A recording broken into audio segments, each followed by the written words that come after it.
tem muitos pastores no Brasil que estão embriagados com a nostalgia daquilo que Deus fez no passado. Estão embriagados com a nostalgia daquilo que Deus falou, mas não estão mais ouvindo o que Deus está falando.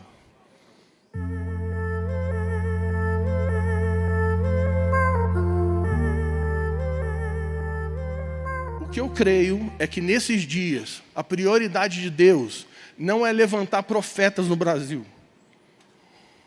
Não é levantar profeta nas nações. A prioridade de Deus é levantar comunidades proféticas, igrejas proféticas. E existe dentro do seio profético, existe uma lenda que a gente vai quebrar aqui nessa sessão, que é: profeta anda sozinho e o lugar de profeta é na caverna. E nós vamos derrubar isso aqui em nome de Jesus. Porque o último profeta que entrou na caverna, ele ouviu a voz do Senhor e falou assim: Elias, o que você está fazendo aí, Elias?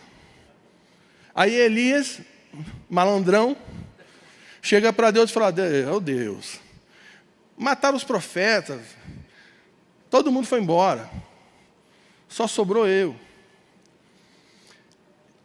A brisa suave puxa Elias da caverna. Deixa eu te dizer uma coisa: lugar de pessoas proféticas não é na caverna, porque a caverna é um lugar solitário, e todo lugar solitário é escuro, e todo lugar escuro é um lugar sem visão. Pessoas proféticas precisam de visão profética. Vou repetir o que eu falei: caverna é um lugar solitário, e todo lugar solitário é escuro, e todo lugar escuro é um lugar sem visão. Não importa o quão poderoso você já foi na visão profética, se você entrou na caverna, você entrou em um processo de escuridão espiritual. Tem uma brisa aqui, soprando sobre o Brasil e nas nações, dizendo para pessoas proféticas: sai da caverna. Quando o Senhor fala para Elias, olha o que ele fala. Elias manda o caô, né? Gente, eu cresci no Rio de Janeiro, então eu solto umas gírias de vez em quando. Elias mandou assim: só sobrou eu. E detalhe, Elias estava mentindo para Deus, porque Elias sabia que Obadias tinha escondido 100 profetas na caverna. Ele sabia que tinha 100 profetas que estavam escondidos. E ele está dizendo: não, só sobrou eu. O Senhor fala para ele assim: Elias, sai daí e sobe no monte. Porque o lugar de pessoas proféticas não é na caverna, são nos lugares altos. Porque não são nos lugares altos, no aposento alto, onde a visão é ampliada. São nos lugares altos onde pessoas proféticas se encontram. Aí Elias sobe, e aí Deus faz a mesma pergunta para Elias: Elias, o que você está fazendo aí? Aí tem uma dica que é muito legal, que quando Deus faz a mesma pergunta 2 vezes, significa que na primeira tu não respondeu direito. E o pior é que Elias mantém, ele responde a mesma coisa na segunda vez. Ele: só sobrou eu. Deus fala para Elias: Elias, faz o caminho de volta, se arrepende, porque tem 7.000 que não dobraram os seus joelhos. Vai e encontra um Eliseu, vai servir, vai procurar um filho espiritual, vai investir nele. Vai encontrar aqueles que não se dobraram. Deixa eu dizer uma coisa para você. Talvez alguém já disse: não, porque no Novo Testamento profetas trabalham em equipe, mas no Antigo Testamento não, profetas eram solitários. Eu poderia ficar aqui 5 horas falando, te provando que não, mas eu vou usar um texto só para te mostrar que no Antigo Testamento a proposta de Deus já era de equipes proféticas, pessoas trabalhando juntas. E eu quero abrir em 2 Crônicas 29 e 25.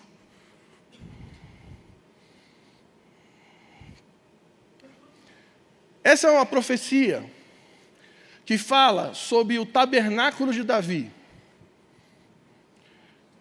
sobre a estrutura do tabernáculo de Davi. E eu já ouvi um monte de gente pregando, dizendo assim: não, Davi um dia acordou de manhã e ele teve uma ideia: vou construir um tabernáculo para Deus. Mas isso não é verdade. Olha o que diz o texto. Vou pegar aqui do meu. Também estabeleceu os levitas na casa do Senhor, com símbolos, alaúdes e harpas, segundo o mandato de Davi e de Gade, o vidente do rei, e do profeta Natã, porque esse mandato veio do Senhor por intermédio dos seus. Davi não tirou isso da cabeça dele. Davi não recebeu isso sozinho. Davi tinha uma equipe profética que trabalhava junto.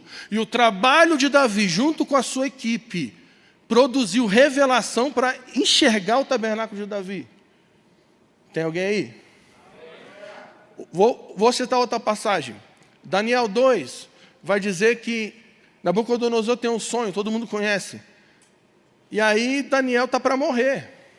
E aí a Bíblia vai dizer o seguinte, que Daniel vai orar com seus amigos.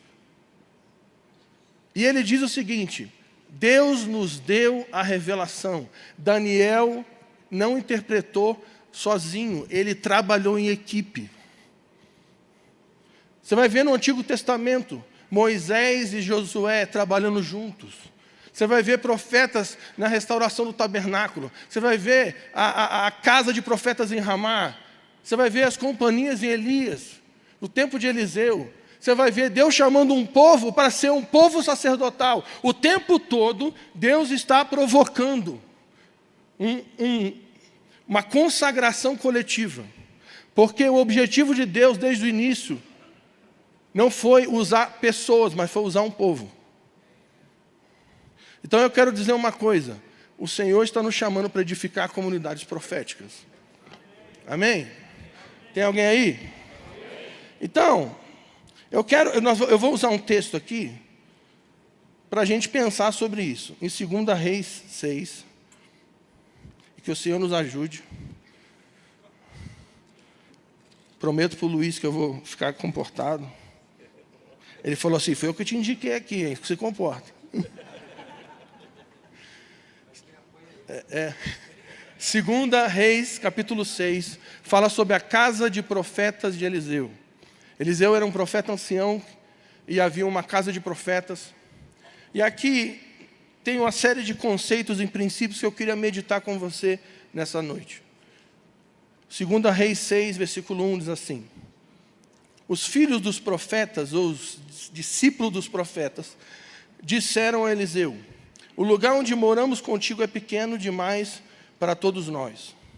Vamos até o Jordão, cada um de nós trará de lá uma viga, e construiremos um lugar para morarmos. E ele respondeu, ide. E um deles lhe disse, queres ir com os teus servos? Ele respondeu, eu irei. Assim foi com eles. Chegado ao Jordão, foram cortar madeira, mas quando um deles derrubou um tronco, o ferro do machado caiu na água. E ele gritou, ah, meu senhor, era emprestado. O homem de Deus perguntou, onde caiu? E ele lhe mostrou o lugar. Então Eliseu cortou o pau, jogou ali, fazendo flutuar o ferro, e disse, pega-o. Ele esticou a mão e o pegou. Espírito da profecia, nós pedimos um lavar nessa sala, para que a revelação de Jesus Cristo cresça aqui. Ilumina os olhos do nosso coração, continua iluminando, estica a nossa visão nessa noite, em nome de Jesus. Então, tem uma casa de profetas. Eliseu é o pai, o ancião. Ele tem discípulos, e eles moram juntos. Primeira coisa que a gente vê aqui é o seguinte. Eles chegam a uma conclusão que a casa que eles estavam vivendo estava pequena. E como já foi nos ensinado pela manhã, o problema não é que aquela casa era ruim. O problema é que ela não servia mais para o tempo onde eles estavam.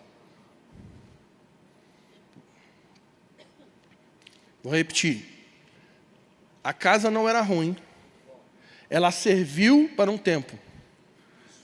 Mas chegou um tempo onde ela não servia mais.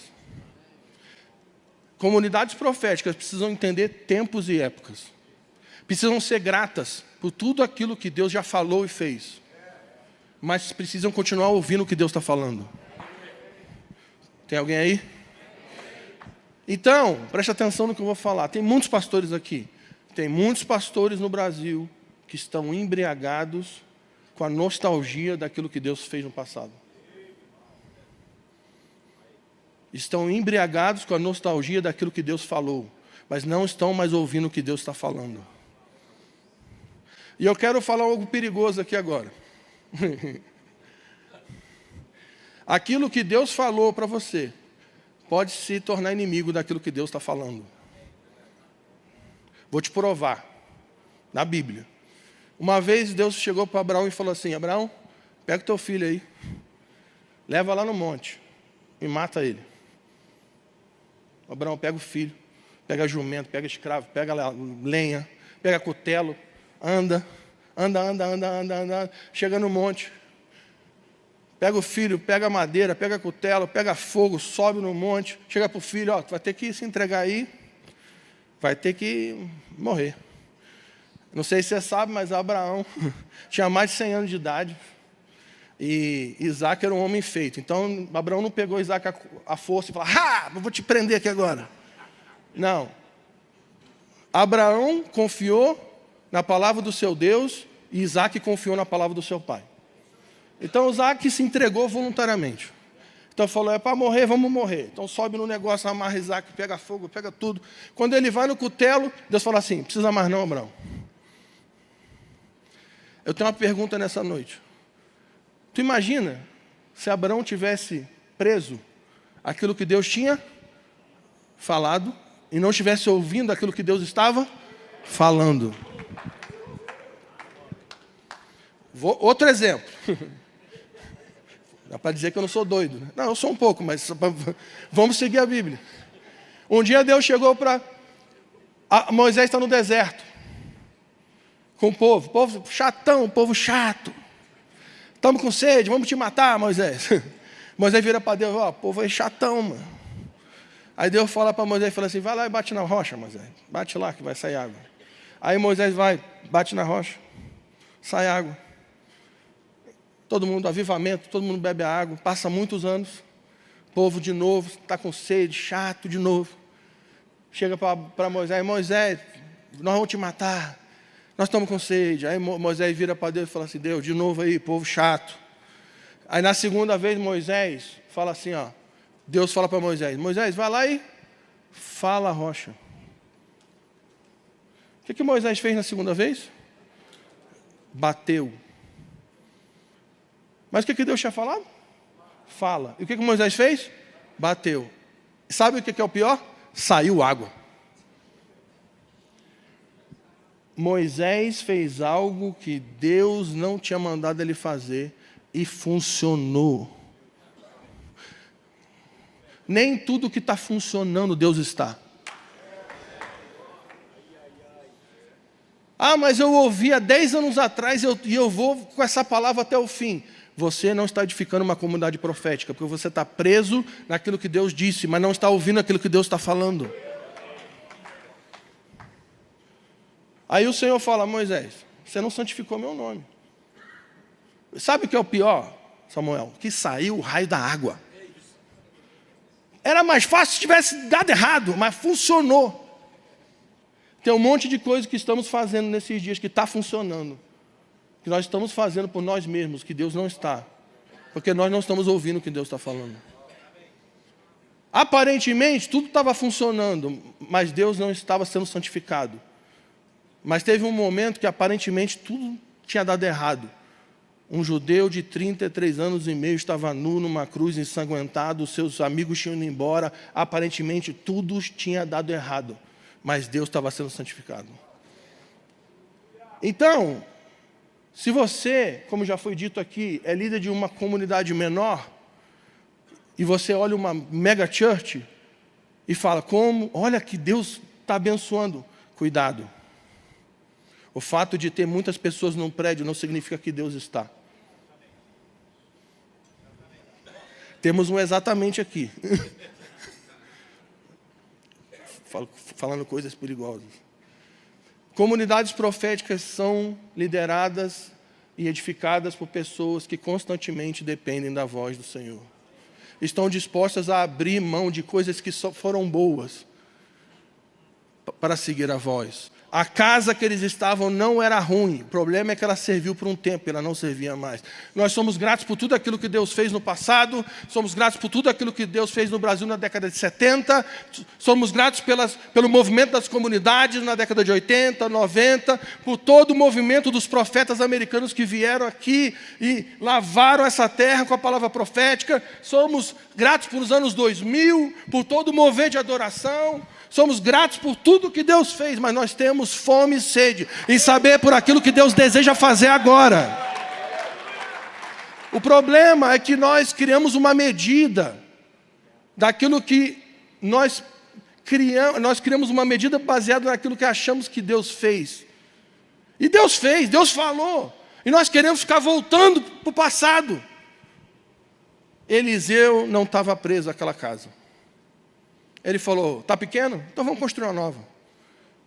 Segunda coisa aqui, aí vamos mais profundo. Quem que teve a percepção aqui que tinha que construir uma casa nova? Foi o pai ou os filhos? Comunidades proféticas empoderam jovens para ver. Quem percebeu que precisava de uma casa nova não foi o pai, foram os filhos. Sabe por quê? Porque Eliseu era um homem que trabalhava para que os jovens tivessem olhos abertos. Por muitos anos, no Brasil e nas nações, existem ciclos de rompimento. Ciclos de rompimento.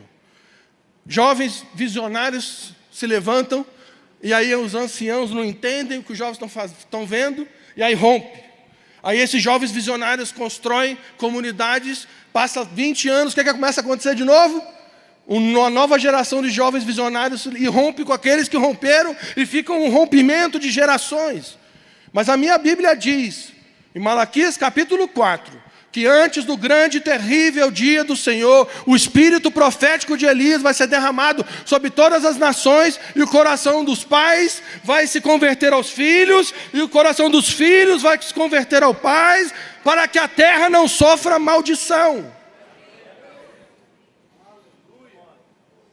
Comunidades proféticas empoderam jovens para ver, e não tem medo.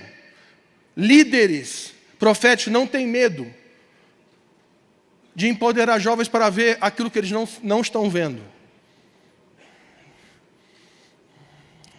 É pesado, né? A prova que Eliseu fazia isso está no mesmo capítulo.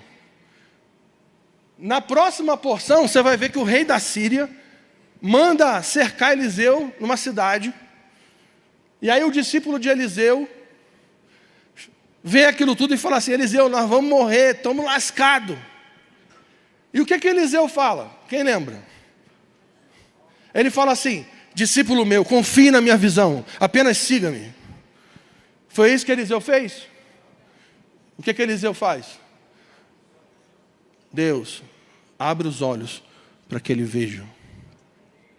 Um líder apostólico e profético não é alguém que escraviza pessoas para seguir a sua visão. Um líder profético é alguém que trabalha para que os seus discípulos vejam.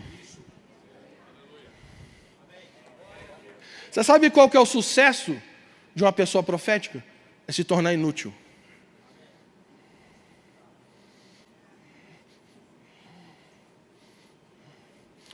Eu empoderei e treinei tanto um discípulo que ele não precisa mais de mim para ouvir Deus. Eu que vou sentar para ouvir o que Deus está falando com ele. Quantos querem ser esse tipo de líder aqui? Amém? Então eu vou dar uma dica. É só uma dica. Nem é profecia, não. É só uma dica. Se você é um líder sênior, começa a levar a sério o empoderamento dos jovens que estão ao seu redor. Se você vai numa reunião importante, leva ele junto. Nem que seja para ele ficar quieto. Fala assim, cala a boca, não fala nada. Você acha que o Haroldo não faz isso comigo? Você fala, vai, Marcelo, tu fica quieto. Fábio Coelho e Ângelo, não fala nada. E a gente está lá na reunião. Leva ele com ele, leva. Você vai viajar, fazer uma viagem, leva o teu discípulo. Investe nele. o teu sucesso, a sabedoria é reconhecida pelos filhos. Foi Jesus que disse. Vou contar uma história. Era uma vez um candidato a rabino. E ele estava passando um processo de avaliação para ser rabino, numa sinagoga. Aí chegou o dia da avaliação. E os super rabinos Power Rangers vermelhos, Jedis, vão até lá para ver se o cara podia ser rabino. E aí começa a fazer um monte de pergunta para o cara. Aí fala assim, quem foi Elias? Aí ele tem que responder, lei tal, da Torá. E ele tinha que falar, me fale sobre 70 semanas de Daniel. E o cara, opa. E só a parada difícil. E aí falava tudo. Aí no final, os caras mandaram ele sair. Agora sai, tira o candidato. Manda entrar os filhos. E aí a bancada fez as mesmas perguntas para os filhos. Porque o que define a sabedoria de um homem não é aquilo que ele sabe, mas é o legado que ele deixa. Jesus disse que a sabedoria, ela vai ser conhecida por meio dos filhos. Só que aí a história continua. Os jovens, eles falam, ó, Eliseu, vai ter que construir uma casa nova. Só que aí eles falam o seguinte, mas Eliseu, vamos para o Jordão, cortar madeira e vamos construir uma casa nova? Eliseu, pode ir. Mas eles falam assim, Eliseu, você não quer ir com a gente? Eliseu, vou sim. Porque, presta atenção, nós vamos empoderar uma geração para ver. E eles vão ver coisas extraordinárias. Mas se não tiver anciãos ministrando sabedoria, eles vão ver coisas extraordinárias, Luciano. Mas na hora de construir, eles vão se atrapalhar. Porque jovens... Eu era até outro dia um jovem. Jovem, ele é forte, ele é agitado. Ele tem velocidade. Mas na hora... E ele tem visão. Mas na hora de botar as coisas para funcionar, ele se atrapalha todo. Sim ou não? Mas o problema é que lá em Joel 2 vai dizer que antes do grande e terrível dia do Senhor. Outro dia a gente vai falar só sobre o grande e terrível dia do Senhor. Se um dia eu for digno de voltar aqui. Falar sobre grande tribulação, essas coisas. É piada. É piada interna. Segue. Joel 2:28 vai dizer que antes do grande e terrível dia do Senhor, o Espírito vai ser derramado sobre todas as nações, e os anciãos sonharão, e os jovens terão visões, e as crianças profetizarão. O avivamento que está para cair nesses dias não é avivamento de jovens, querido. É um avivamento de famílias. É um avivamento geracional. Jovens vão ver, aleluia! Mas se não tiver um ancião do lado, na hora de construir a casa, ele se atrapalha. Sempre vai ter um adolescente na janela. Essa é só para quem lê a Bíblia muito. Pô, mano, o que o adolescente estava fazendo na janela? Paulo está pregando o mistério de Deus. O bicho dorme e ainda morre. Olha o trabalho que dá. Imagina se não tivesse Paulo lá. Só ressuscita, filho. E o melhor é que volta o culto. Agora eu vou voltar a ensinar. Jovens estão na janela. E eles estão aqui, ó. Só que uma hora eles se atrapalham e caem. Nessa hora o pai tem que chegar. Então, essa ideia de avivamento jovem precisa ser quebrada nesses dias.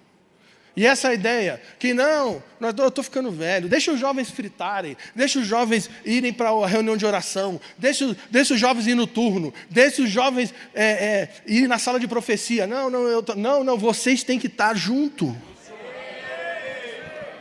Vocês têm que estar junto.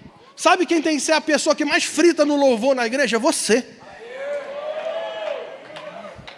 Pô, ele arrumando problema.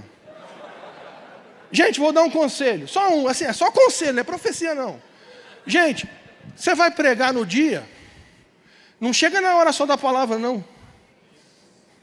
Senta na primeira cadeira e deixa ver os teus jovens vendo você apaixonado por Jesus. Deixa ver os jovens ver você incendiado. O líder da adoração da igreja não é quem está aqui, não. É o pastor da igreja. Ele que é o líder da adoração da igreja.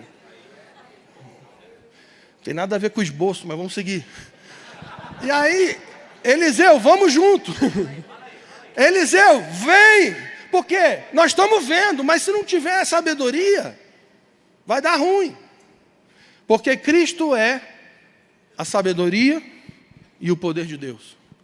Preste atenção, Paulo vai dizer em 2 Coríntios que Cristo é a sabedoria e o poder. Jovens vão ser o povo da revelação, do poder, da força. Só que poder sem sabedoria gera movimento e agitação, mas não tem continuidade. Porque a Bíblia diz que o que edifica é sabedoria. Então, comunidades proféticas são formadas por pais e filhos que trabalham juntos. Pais que empoderam filhos para ver e filhos que submetem a sabedoria dos pais para construir. Tá tudo bem até aqui? Então vamos seguir. E aí, eles chegam para construir. E aí tem um cabeçudo, deve ter sido adolescente esse aqui. Não está escrito não, mas vamos considerar que foi. Se bobear é a baterista, porque é jovem e baterista. Porque, gente, se for jovem e baterista junto, aí, Senhor Jesus. Quem é pastor sabe do que eu estou falando aqui. Vai dando glória aí. O cabeçudo do jovem me pega um machado, não sabe prender o raio do ferro, vai cortar madeira. Lembrando que eles estão numa construção, edificando uma casa profética. Pais e filhos trabalhando juntos. E aí ele vai, quando ele vai cortar, voa o machado, porque não estava preso. E aí afunda. Aí nessa hora tem que chamar o pai. Tem uma piada interna lá na nossa rede lá, que é assim, o Harold Walker é o seguro. Tipo assim, o pessoal vai, né? Mas quando dá ruim, mano. Harold, deu ruim. E o pior é que as nossas esposas têm um celular dele.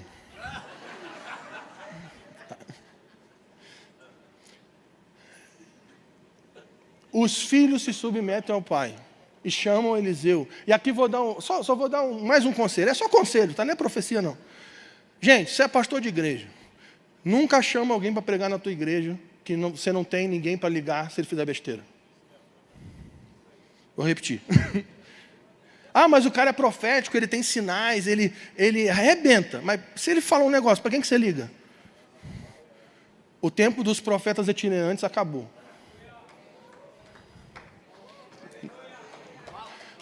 Gente, o tempo do serviço profético itinerante acabou. E o que eu quero dizer com itinerante? Itinerante não é só o cara que anda.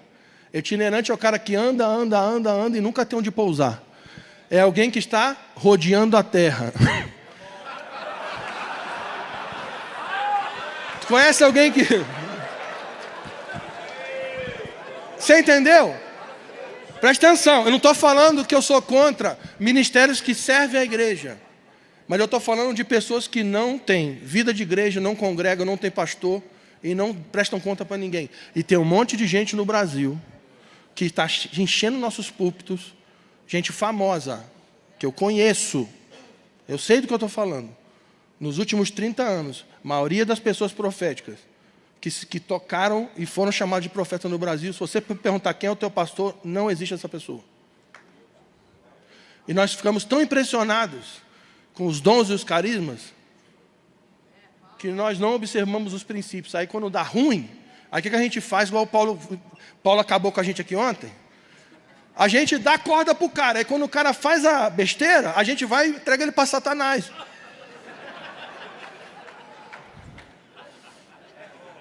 Bom, é melhor parar. Eu tô numa casa séria, que é o Luciano, o pastor da igreja está ali, pô. É o outro ali também. Então, olha só, aí está o jovem. Ele está com o machado. E ele vai e voa o machado, e aí tem que chamar Eliseu. Eliseu vem de Magneto. Pô, é um X-Men, né, bicho? Aqui. Flutua o negócio. Gente, você já parou para pensar nisso aqui? Ele jogou um pedaço de pau. A pergunta é, para que jogar o pau? Para quê? Para que o pau? Eu acho que ele nem precisava, ele só jogou para se divertir. Velho. E aí o machado, e aí entrega para o discípulo. E aí eu quero mais um ponto. Por que que o raio do discípulo deixou o machado afundar? E aqui a gente pode entrar em engenharia. Primeiro porque afundou porque saiu da madeira. Segundo, que saiu da madeira porque ele não sabia encaixar o negócio. Mas a verdade mesmo, é que afundou porque o machado era emprestado. E na edificação de comunidades proféticas, você nunca usa machado emprestado. Você nunca usa ferramenta emprestada. Por muitos anos, nós, os latinos, olhamos para nós sem reconhecer aquilo que Deus está fazendo em nós. E por décadas, a pastorada viaja o mundo inteiro para saber o último movimento que está acontecendo. Qual é o último movimento? Vamos lá copiar a estratégia. E aí, o Bill Johnson está 30 anos lá, cavando em Deus, ouvindo Deus, construindo algo em Deus, que ele recebeu de Deus. A gente quer chegar lá, ficar um final de semana lá, pega, o que tem aqui? Vamos pegar as estratégias aqui. E a gente copia tudo e traz para cá e acha que vai funcionar. Gente, vai afundar. E aí gasta tempo, gasta energia, gasta dinheiro, e a gente faz a igreja sofrer.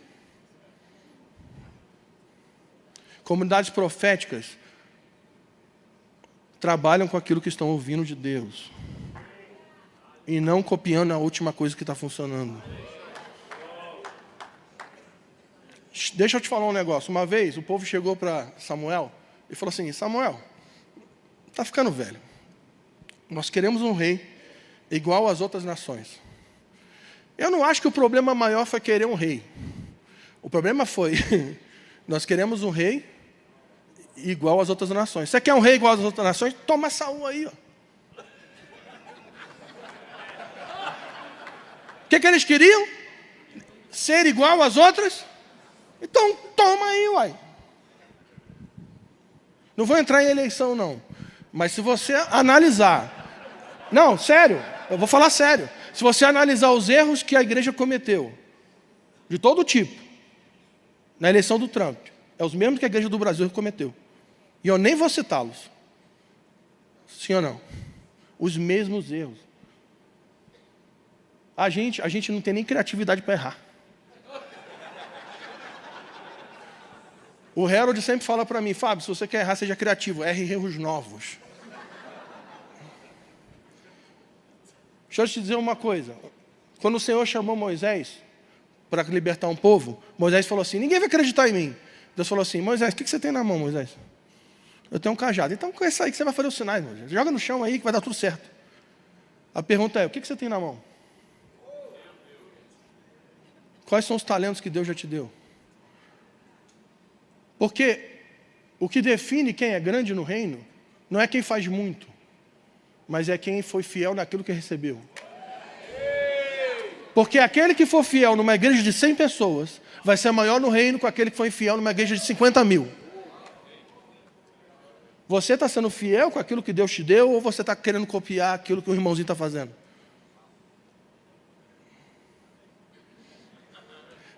Quem é esse novato que trouxeram aqui? Gente, vamos parar de copiar o irmãozinho. E vamos parar para ouvir o que Deus está falando. Amém? E por último, estou terminando. E você sabe quando alguém está pregando e diz que está terminando? Isso não significa nada.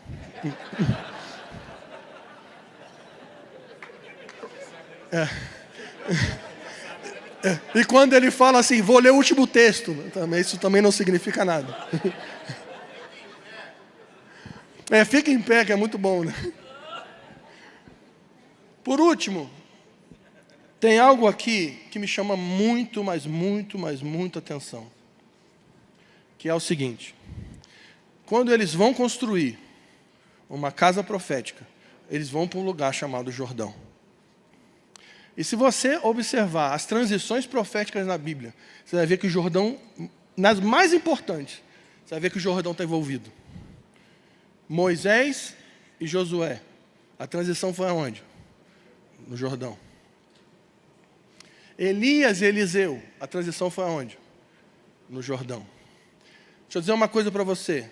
Todo mundo que está envolvido com a edificação de comunidades proféticas vai ter que passar pelo Jordão.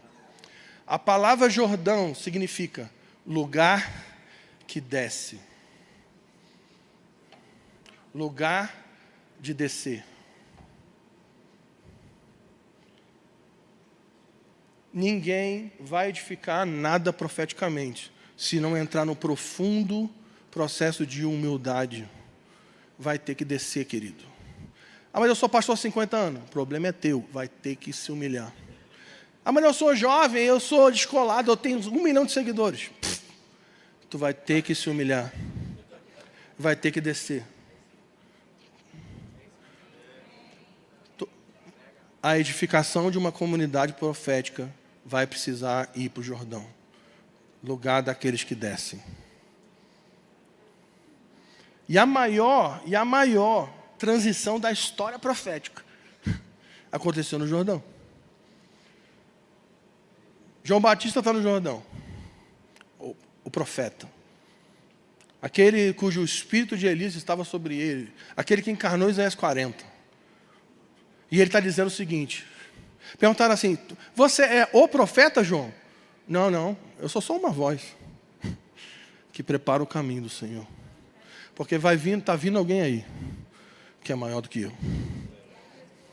Eu não sou digno nem de tirar a sandália do pé dele. E a minha função é descer para que ele cresça. Sim ou não? João era um homem humilde, sim ou não, gente? Ele era tão humilde que quando Jesus chegou, Jesus levou os discípulos dele e ele ficou feliz. Leva. Você ficaria feliz? Aleluia. Vai recebendo aí. Só um parêntese. Se tu amaldiçoa pessoas que saem da comunidade que você está, você não é um líder profético, você é um feiticeiro. Porque quando o filho pródigo saiu, o pai estava pronto para recebê-lo. E ele estava errado. Se você amaldiçoa alguém, mesmo que ele esteja errado, ele nunca vai voltar. Fecha parênteses. Voltando. João Batista estava dizendo, vai ver alguém aí que é maior. E aí um dia aparece Jesus. E ele diz assim, esse é o Cordeiro de Deus que Abraão viu no monte. Esse é o Cordeiro de Deus que tira o pecado do mundo. Chegou a hora do reino ser estabelecido. Porque ele dizia assim, o reino está próximo, arrependam-se. O que ele está dizendo? Na prática, o Messias está chegando, gente. Ele vai sentar no trono de Davi, vai matar os romanos tudo. Arrependam-se. E aí Jesus chega, ele fala, esse aí, Aí Jesus chega e fala assim, João, me batiza. Pô, mano, imagina João. Porque João falava assim, eu batizo com água para arrependimento de pecados. Mas vem alguém aí que é maior que eu, que batiza com o Espírito. Para que João batizava mesmo? Para arrependimento de? Arrependimento de quê? Aí Jesus chega e fala o quê? Me batiza. Aí eu fico imaginando, João, peraí, gente, vamos só organizar aqui. Vamos dar um tempo, pausa. Pô, tu é o Messias. Tu quer que eu te batize por arrependimento de pecado? Jesus tinha pecado, gente? Então por que ele queria se batizar por um batismo que ele não precisava? Sabe por que Jesus se batizou no batismo de João?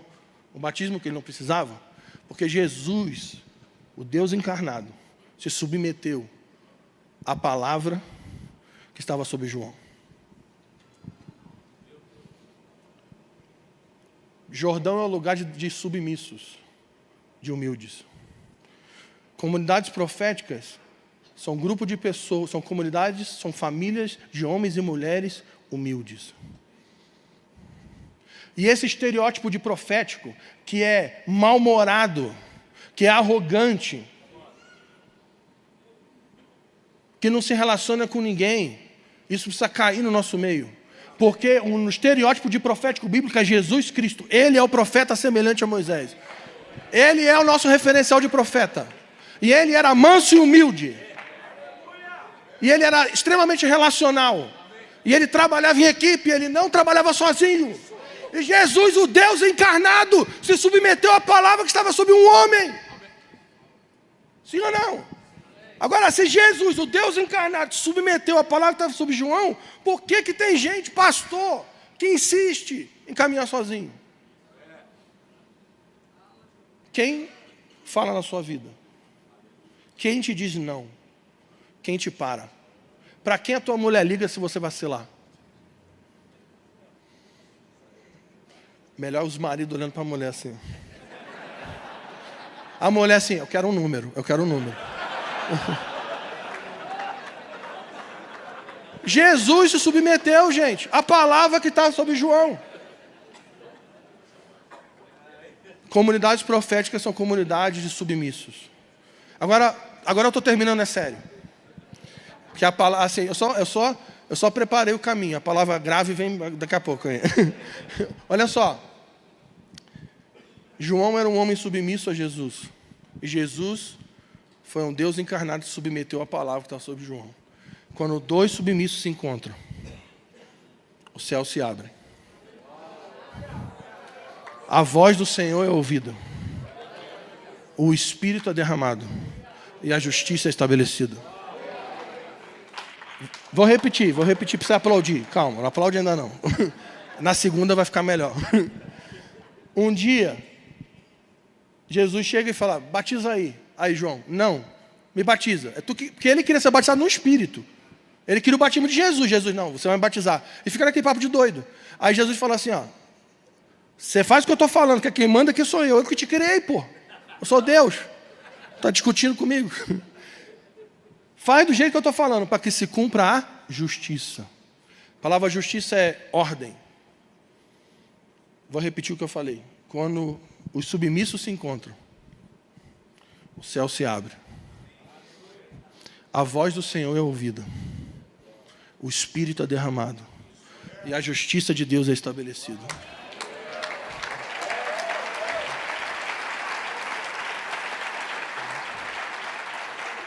Eu creio que o trabalho que o Senhor está puxando vocês nesses dias é fomentar a edificação de comunidades proféticas. Não apenas pessoas que creem na profecia, não há pessoas apenas que recebem profetas, mas são pessoas que estão edificando ambientes proféticos. Famílias de submissos, humildes, que vão preparar lugares para repousar do espírito da profecia. Porque a minha Bíblia diz que a multiforme sabedoria de Deus é conhecida nas regiões celestiais. Não é por base missionária, não é por casa de oração, não é para ministério para-eclesiástico, não é por cantor, é pela igreja. A nossa função é edificar, participar da edificação da igreja de Jesus Cristo, como sábios construtores, que estão como Noé, junto com a sua família, construindo algo para Deus.